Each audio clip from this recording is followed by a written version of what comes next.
Привіт всім! Мене звати Євгеній і ви знову на каналі ТМ Женатан.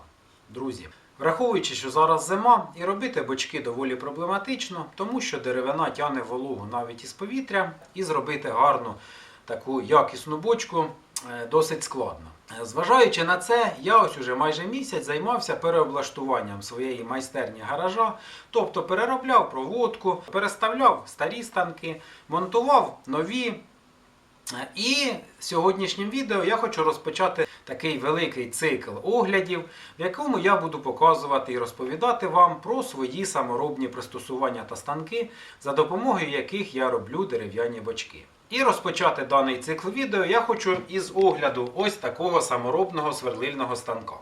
Друзі, даний станок я зробив і змонтував у своїй бондарній майстерні одним із останніх. Буквально вчора його пофарбував, змонтував двигуна, зробив механізм натягування ременя і сьогодні вже провів випробування.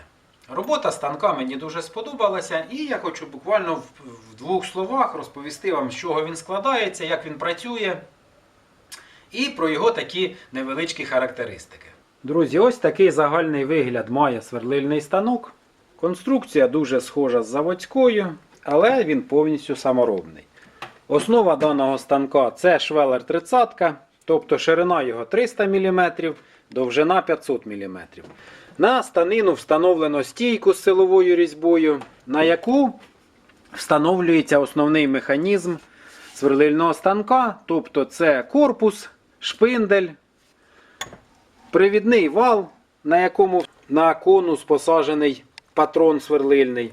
Також тут є ось така гайка, за допомогою якої можна підіймати або опускати основний механізм сверлильного станка. І також змонтовано електродвигун. На станині зверху мається ось така пластина, в якій профрезеровані пази під закладні гвинти. І за допомогою цих гвинтів я прикручую ось такі невеличкі саморобні тиски.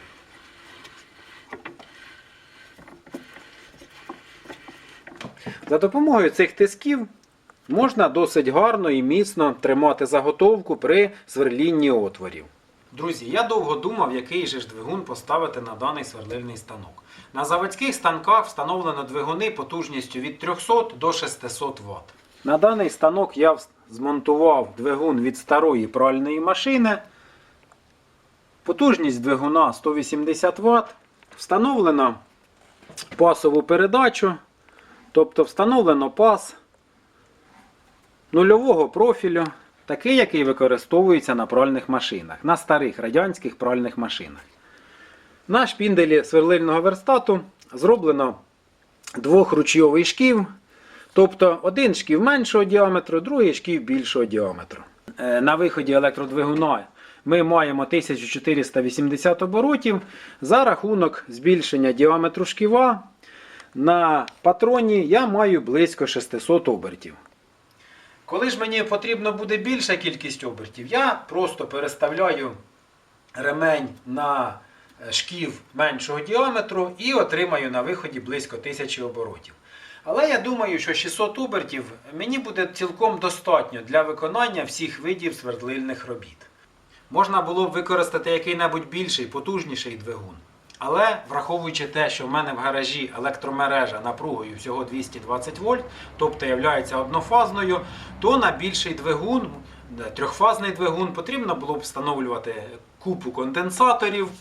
Він би сам був більший, громісткіший. Тобто станок і так у мене доволі великий. Його потрібно було ще б видвигати. Для цього потрібно було зробити якусь би підставку. Тобто кучу непотрібних дій потрібно було б зробити. І тому я вирішив скористатися електродвигуном від старої пральної машини. Незважаючи на те, що його потужність всього 180 Вт, я вирішив його встановити на станок і випробувати. Я довго, так скажемо, сумнівався, буде достатньо потужності цього двигуна для того, щоб сверлити отвори діаметром, скажімо, 10, 12, 13 мм. На станочок я встановив патрон, максимальний розмір сверла, який можна встановити в даний патрон, це діаметр 13 мм. У мене є ще також патрон на 16 мм, але я думаю, що на 16 мм потужності вже буде трохи замало, хоча можна буде спробувати. Враховуючи, що даний двигун – це двигун з пусковою обмоткою, тобто він має дві обмотки. Одна обмотка розрахована на те, щоб запустити двигун, інша для його роботи. В заводському виконанні дані двигуни обладнані реле, яке включає даний двигун, тобто воно зразу включає пускову обмотку, потім через певний час пускову відключає, включає робочу. На відміну від мого невеличкого токарного станку по дереву, там встановлено точно такий же двигун, але там він з реле, тобто потрібно тільки вставити в розетку і натиснути кнопку. Звичайний вимикач, який запускає даний двигун. На цьому ж двигуні реле в мене не було, тому я пішов іншим шляхом, а саме встановив кнопку ПНВС. Кому цікаво, як підключити даний двигун через кнопку ПНВС, в мене вже на каналі було відео, посилання буде в описі, заходьте і подивіться. Так ось, даний станок я підключив до мережі за допомогою кнопки ПНВС.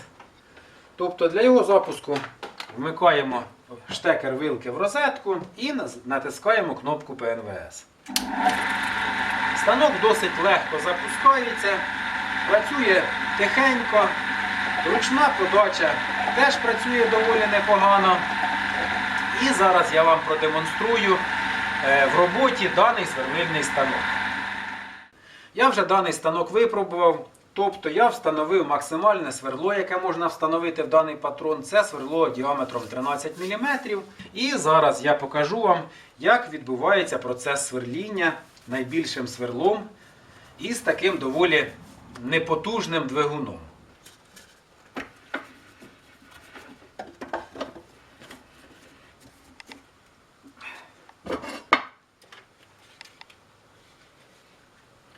Запускаємо станок і зараз ви побачите, як відбувається процес сверління.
Як ви могли бачити, отвір просверлився доволі легко. Тобто потужності даного електродвигуна цілком достатньо. І я рахую, що на даний сверлильний станок встановлювати більший двигун просто нераціонально. На конус шпинделя даного сверлильного верстата я можу встановити більший патрон, який розрахований на сверло діаметром 16 мм. Але я думаю, що мені буде цілком достатньо і цього невеличкого патрона під сверло максимальним діаметром 13 мм. Друзі, декілька слів хотів би сказати про механізм опускання-піднімання патрона, тобто шпинделя даного сверлильного верстату. Шпиндель опускається і піднімається за допомогою ось такої рукоятки. На валу цієї рукоятки, ось він виходить, встановлено шестерню газорозподільчого механізму автомобіля, а отут всередині в корпусі встановлено шматок двохрядного цепка. Тобто шестерня рухається по цепкові і заставляє опускатися чи підніматися шпиндель даного сверлильного верстату. Підключаючи до мережі даний сверлильний станок, я спочатку хотів встановити кнопку де-небудь на швелері. Тобто закрити швелер якою-небудь пластиною із негорючого матеріалу і встановити кнопку ПНВС. Але потім подумав і зробив трошки інакше. Я встановив кнопку на стіні закріпив її там, а сам швелер залишив не зашитий. Чому? Зараз я вам покажу.